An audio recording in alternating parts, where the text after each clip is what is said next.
So just a quick recap on how to solve a linear inequality with one variable. If I have 2x plus 6 is greater than or equal to 18, I'm going to first draw my line through the inequality sign, and then I'm going to move the number that's not connected to x, and we like to call that the constant. So when I look at this example up here, I see that my numbers that don't have an x with it are 6 and 18. But if I move the 18, that doesn't help me get x by itself. So I want to move the 6.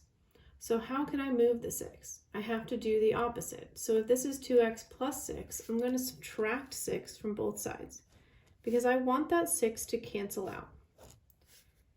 And then I check to see what I have left. So if I bring down my 2x, I bring down my inequality sign, and now I have to do the math. 18 minus 6, and 18 minus 6 is 12. So step 2 says divide by the number connected to x, which is called the coefficient.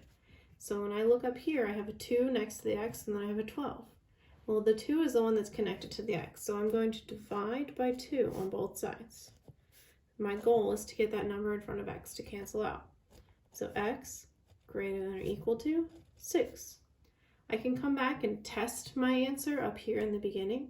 2 times 6 is 12, plus 6 is greater than or equal to 18 because it is equal to 18. So I know that it worked.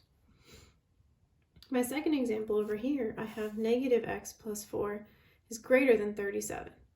So I notice that one thing that's different now is that I have a negative 3x. So when I do my steps, they're all going to be the same until the very end.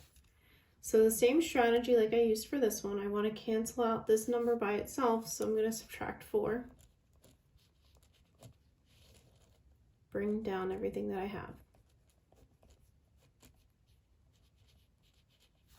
So now I have negative 3x is greater than 33.